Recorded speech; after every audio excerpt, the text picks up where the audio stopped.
Hello everybody, welcome back. It's Jordan here. Today we're going to be taking a look at the Porsche 911 Turbo S 992. In order to build this, the first thing you have to do is obtain a Porsche 911 Turbo Targa set that contains 1,458 pieces. Those pieces are divided among 10 different building stages, and you actually have to crack open every single bag and then sort all of your parts by part type. Next, head over to Rebrickable.com where you can support creators by buying their instructions, such as any of these cars done by Fira's LEGO cars. In particular, today we're taking a look at the Porsche 911 Turbo S 992, and you can actually purchase your instructions right on this page here and download a PDF that's essentially exactly the same as LEGO instructions. This model here uses 1,254 pieces, so when it's all said and done, you're left over with about 204 pieces from the original set, which really isn't too bad, because this thing looks pretty amazing. And it represents a newer style of the Porsche 911 Turbo S. So starting on the front of the vehicle here, we've got our New York license plate. We've got some bars there, some nice curved elements, and then our headlights right here. You can see that you use the transparent dish element there, and there are some studs that are sort of flipped the other way to give a really nice effect there. We've got a Porsche logo right here on the hood, which of course is a print piece. There's no stickers in this set, which is a huge plus. The front of the vehicle looks pretty good. I think it's well shaped.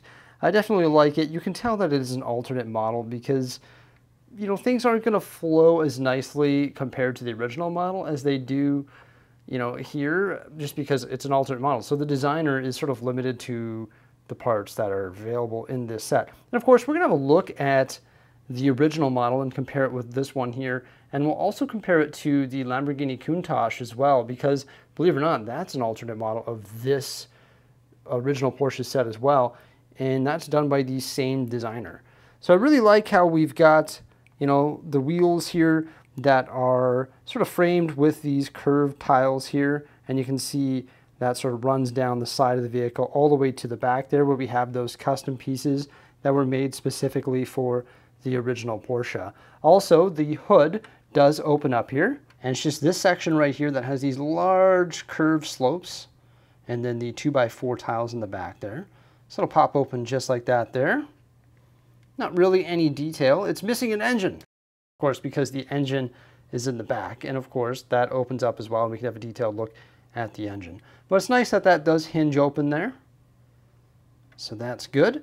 And then you can see there's some interior detail on the dash that's visible right here. There is no windscreen.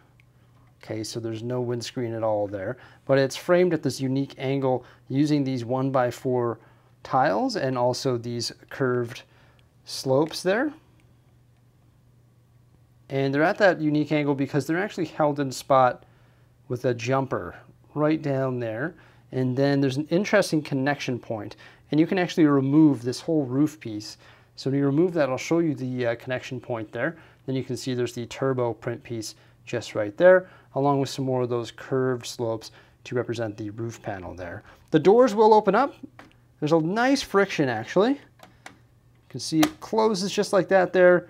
A little bit of friction to open it up, but it's actually perfect because it makes the door seamless, if you will. So yeah, nice and seamless door there. Can't really see just the point of connection, I guess, with the body of the car, which is pretty cool. Let's pop the roof off here and have a look at the interior. I'm just editing this video right now, and I realized that my spoiler was sort of in a forward position the entire time. I just want to make note that it can sort of pivot. And there it is in the back position, and there it is in the forward position there. So that's pretty neat.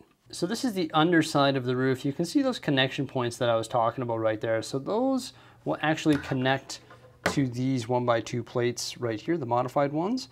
And then you get that nice angle that'll sort of frame your front windshield. And there is quite a bit of bulkiness back here, and there's no rear seats. But all of these studs here will actually attach to the underside of your roof, and that inverted slope right there. So there's quite a bit of attachment there, but it does come off and go on quite easily. You've got our seats right here that are adjustable, and you can see there that dark nougat. I believe that's dark nougat, is it not? Might be wrong there. I think it's dark nougat and also black as well. It uses some curved slopes and tiles and stuff like that to create the multicolored seats, which is pretty nice. Then you've got your gear shift just right there, which of course is a microphone element, and then a printed wedge piece there with some speedometers and gauges and stuff, and then some 1x1 circular tiles there with some more gauges as well. The steering wheel is a bit flimsy there. I like it though because it actually connects to the tires. So when you turn the tires or you turn the steering wheel, they are connected. So I love how that design element was, you know, kept from the original. So that's good. Definitely always a treat to build vehicles that actually have working functions like that there. And there's the underside. So you can see the wheels are connected as well. And you can see all the Technic bits and components that come together there to create the chassis of the vehicle. Really nice interior though. The consistent coloring would represent leather, I believe, on the doors and on the front dash and on the seats. And of course, both sides will open up. And then attached to those doors there are also our side mirrors. Like I mentioned earlier, the seats are adjustable, so they do move forward and backward. That's the backrest there. And they are held in spot by a Technic pin. Moving around to the back of the vehicle, you can see our tail lights and also our exhaust. We've got a different license plate on the back there, and also our Porsche print piece right there. It's pretty well shaped, lots of curves and angles and everything like that come together quite nicely to make the backside of the turbo. And you've got a really cool looking spoiler here as well. And of course this will flip open to reveal our engine within, just like that there, which is actually pretty detailed. And I definitely like the look of it. Not too shabby. It's just, I don't know, pretty, I mean, I guess it's a pretty compact engine in there that's pretty detailed, you know, with some 1x1 circular tiles and print pieces and stuff like that. Looks pretty good. Pretty impressive that, you know, you can take a set of a 911 Turbo Targa and build sort of a modernized Turbo S992. I think it's pretty neat. So a really good job there. Let's compare it to the original and also that Lamborghini Countach. No discredit to this model here, but I do prefer the original. Obviously that's because the designer of this model, Firo's Lego Cars, was once again constricted by the pieces available in the set. But I do like the turbo here. It just looks a little bit cleaner. I like the interior more. I just really like this model. It's one of my favorite LEGO Creator Expert cars, so it's pretty hard to top it. It just looks beautiful. You know, everything comes together nicely here, and you can see the parts are really well used. It's pretty seamless. The engine in the back is a little bit better there, in my opinion, just a little bit more detailed. The interior details are a little bit more clean cut, not as claustrophobic in there, I guess. And also we have a windscreen. This one here, it doesn't have a windscreen, right? Both in the front and also the back. So you're left over with those in your additional pieces. Also, we've got some back window detail here as well for this vehicle. So I do prefer this one. I've never built the Targa, so I don't know how I like that one in comparison to this one, but I do prefer the original to the remodel here. Also, when you open up the front hood here, oops, looks like I need to clip that down. When you open up the front hood here, there seems more spacious. I also like the curves on the front here on either side leading up to the headlights. Also, the roof just comes off just a little more clean and tidy there. I guess mine wasn't studded into place, but we may as well have a look at it. So you got the original here with the nice interior, and it also has some rear seats there as well, which the new one does not have.